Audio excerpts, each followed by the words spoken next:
kah KTP-nya ya? Harus pakai KTP, nah ya.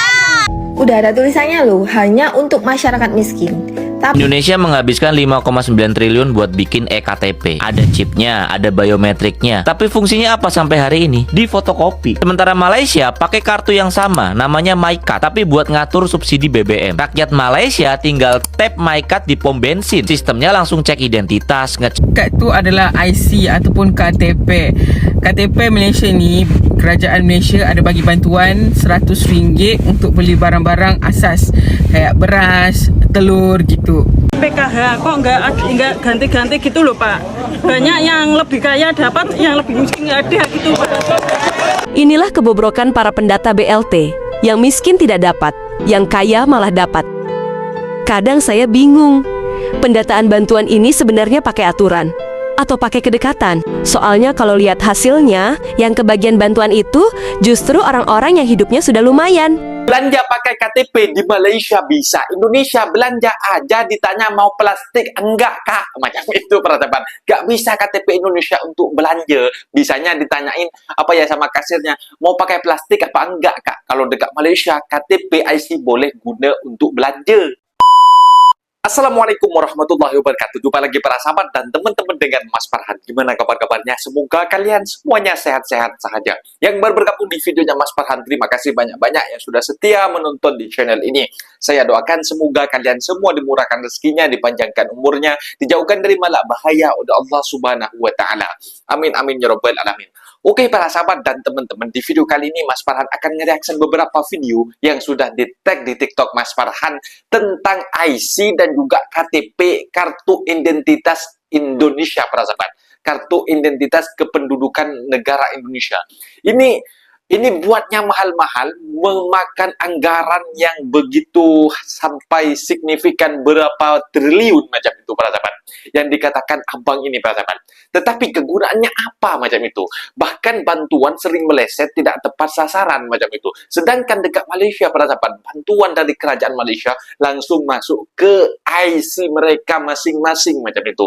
Bahkan kalau dekat Indonesia ada untuk membeli gas LPG yang 3 kilo gas melon itu menggunakan IC Indonesia, KTP Indonesia, itu harus difoto, harus difotokopi juga itu IC-nya macam itu, harus bawa kartu keluarga.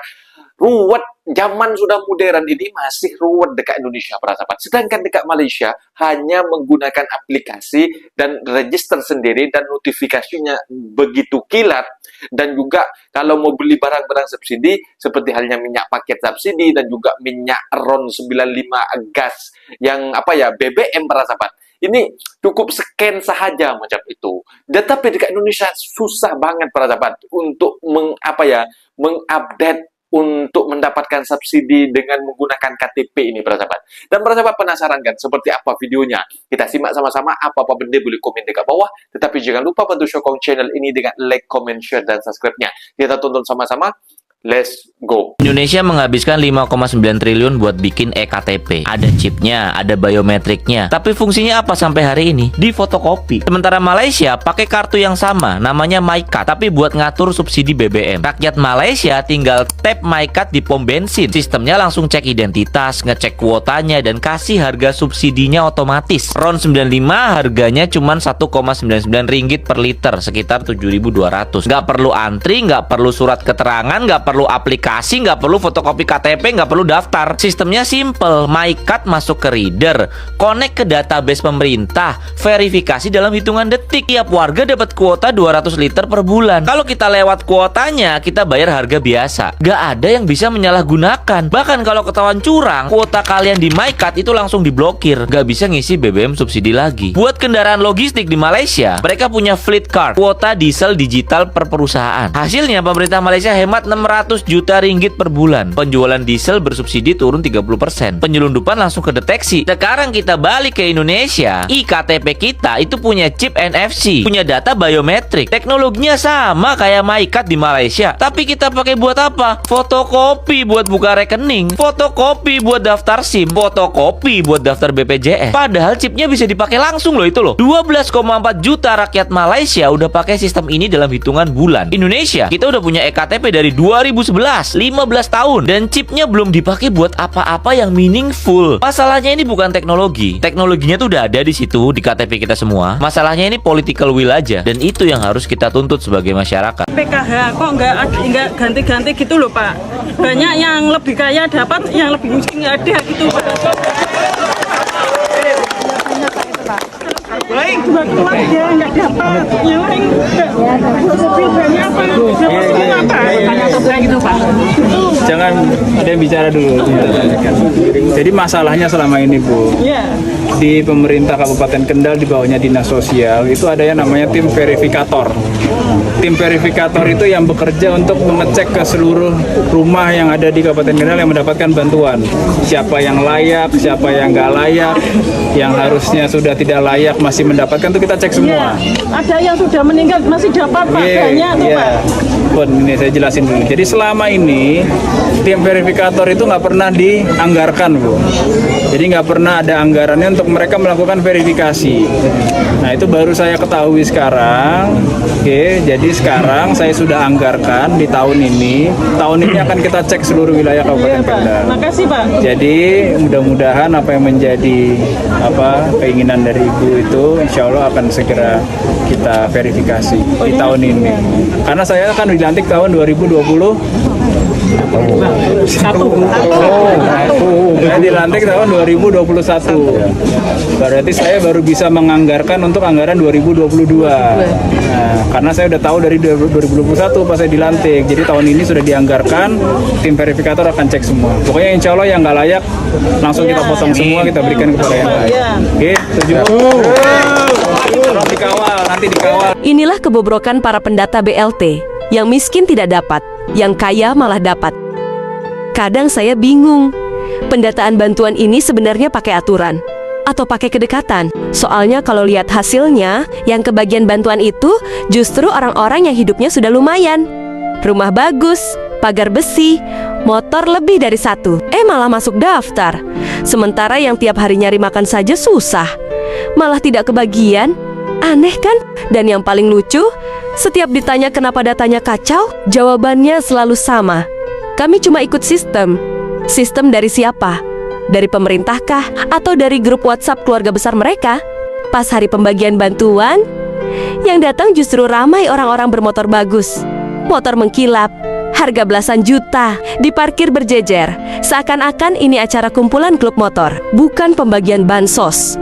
Kalau dilihat dari raut muka mereka, tidak ada sedikit pun tanda-tanda kesusahan. Nafasnya tenang, langkahnya santai, wajahnya pun tidak terlihat seperti orang yang bingung besok makan apa. Yang ada malah seperti orang yang takut kehilangan jatah bulanan. Padahal bantuan itu bukan untuk keluarga perangkat, bukan untuk orang yang dekat, apalagi untuk orang yang pintar cari muka. Bantuan itu buat mereka yang benar-benar butuh, yang hidupnya berat, yang tidak punya apa-apa. Jadi, kalau pendataannya saja tidak adil, tolong jangan bangga terima gaji. Ingat, itu uang negara, uang rakyat, dan tanggung jawabnya besar. Semoga ke depan, pendataan bansos ini pakai hati, bukan pakai titipan, pakai aturan, bukan pakai kedekatan. Karena kalau data saja sudah curang, yang rugi bukan cuma angka, tapi manusia yang benar-benar butuh pertolongan. Di tempat kalian pendataannya gimana guys? Yang mencengangkan, 27.000 lebih penerima bantuan sosial ini merupakan pegawai BUMN. Kemudian 7.000 lebih sebagai dokter dan juga 6.000 ini berada di level eksekutif dan juga manajerial. Bagaimana mungkin kemudian hal ini bisa terjadi dan langkah apa yang akan dilakukan berikutnya?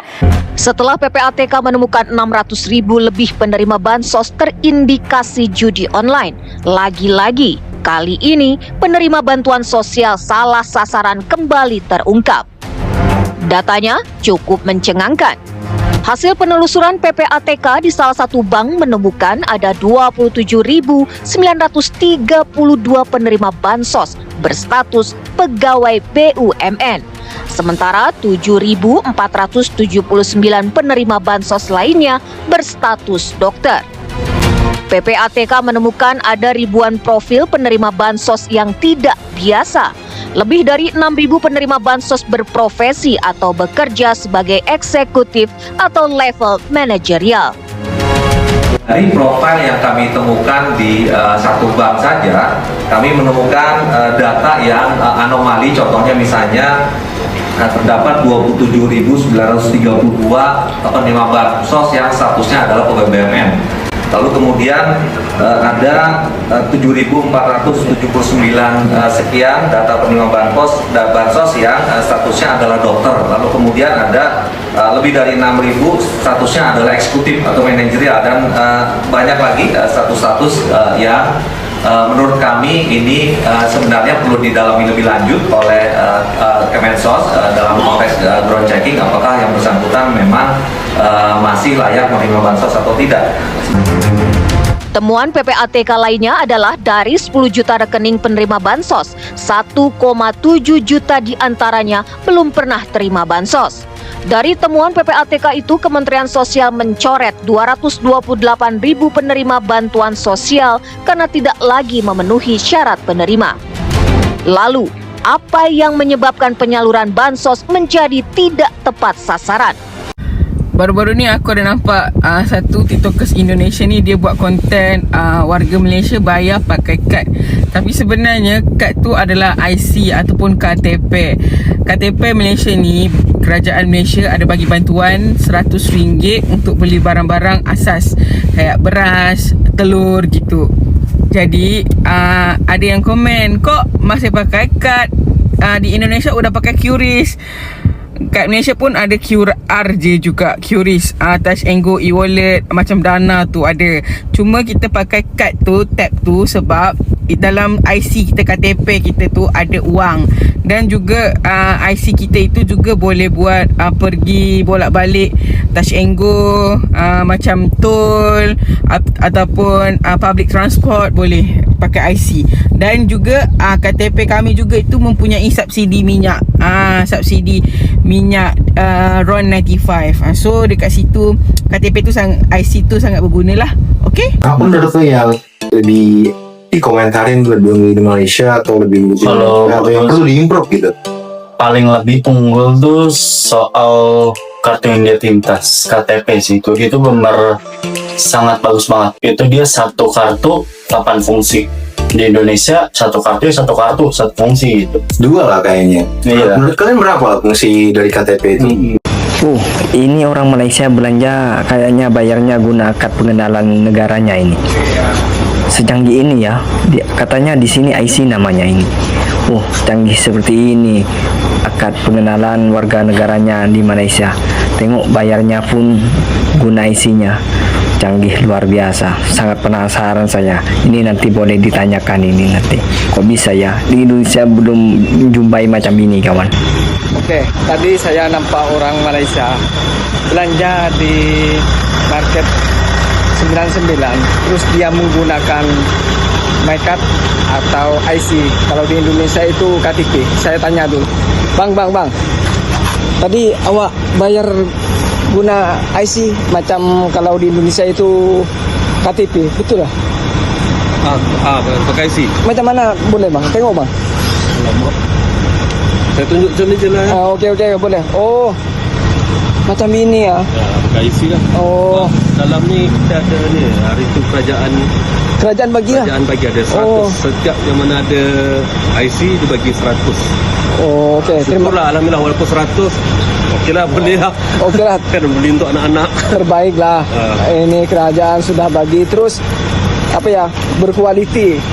IC-nya itu macam KTP di Indonesia itu, di Malaysia luar biasa, bisa diperbelanjakan kawan. Itulah kelebihan IC di Malaysia, berbeda dengan di Indonesia ya. Okey. Seperti itu yang saya share buat kalian yang menonton video ini, yang menjumpai video ini, semoga selalu diberikan kesehatan. Tampak ada 3 warga yang tengah berdebat dengan salah seorang agen gas LPG 3 kg di kota Solo. Salah seorang pembeli warga Kemelayan mengaku keberatan dengan syarat harus melampirkan fotokopi KTP atau KK dalam pembelian gas LPG 3 kg. Apa coba syaratnya? Syaratnya KTP sama KK. Kalau KK sama itu kan ada nicknya, Mas. Ada nicknya itu kan bisa disalahgunakan, bisa dipinjamkan online itu, Pak.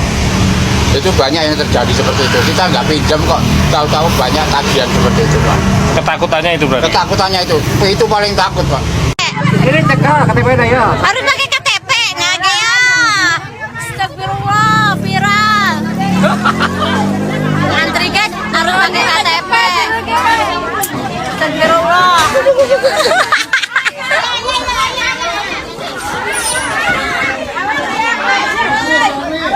Kemarin sempat heboh Pak, ya ini kan ada yang KTP-nya diambil, difotoin. Nah itu gunanya apa sih Pak? Banyak pangkalan yang tidak untuk kontrol. Itu nanti didaftarkan gitu ya, Pak? jangan sampai, ya nanti didaftarkan. Jangan sampai nanti gini, kalau tidak menggunakan KTP, artinya kan disitulah letak yang bisa tidak tepat sasarannya. Orang sembarangan ngambil, takutnya, khawatirnya itu disalahgunakan untuk pengoplosan atau lain sebagainya. Tapi dengan KTP diambil ada batasan 1 bulan 15 kan? 15 tabung per kepala keluarga, wajar, normal lah. Nah, itu dia para sahabat dan teman-teman video yang sudah kita simak. Bahwasanya kalau IC KTP yang ada dekat Indonesia itu gunanya sangat sulit lah macam itu. Mungkin nak beli gas melon, nak beli gas LPG yang 3 kilo itu para sahabat. Kalau dekat Indonesia harus difoto KTP-nya. Kalau dekat Indonesia kan semacam itu. Kalau tak ruwet ini bukan Indonesia macam itu. Sedangkan dekat Malaysia pada saat kegunaan IC juga bisa disalurkan bantuan rahmah yang dari kerajaan langsung yang RM100 setiap bulan para sahabat.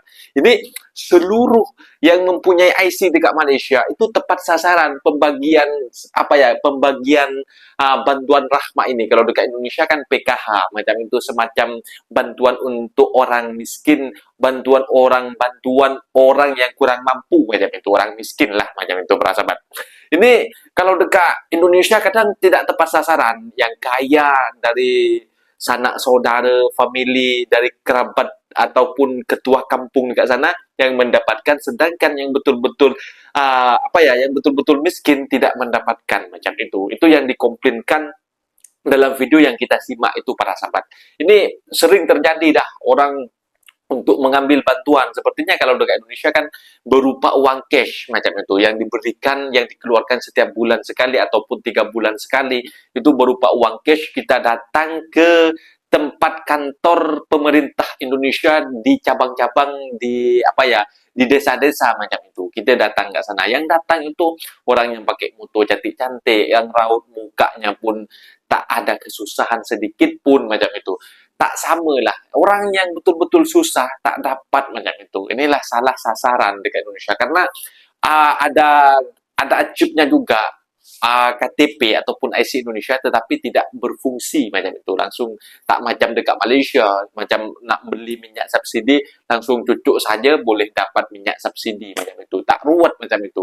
Tak bengong macam itu. Nak beli barangan macam barangan asas, ketika bantuan sudah datang, pergi ke toko-toko, beli telur, beli minyak, beli roti, itu pun kita tinggal tap saja, itu sudah dapat bantuan yang di dalam uang tersebut macam itu para sahabat. Dan juga boleh guna transportation, guna bus ke, nak guna bus, nak guna MRT, LRT, tinggal tap saja macam touching go, macam bank lah macam itu para sahabat. Itulah kalau yang benda baik, kenapa tak mencontohlah Indonesia agar bisa bisa maju juga macam itu para sahabat. Mungkin videonya sampai di sini para sahabat, dan teman-teman apabila ada kata benda yang silap, Mas Farhan minta maaf sebesar-besarnya. Mohon dibenarkan di kolom komentar. Assalamualaikum warahmatullahi wabarakatuh.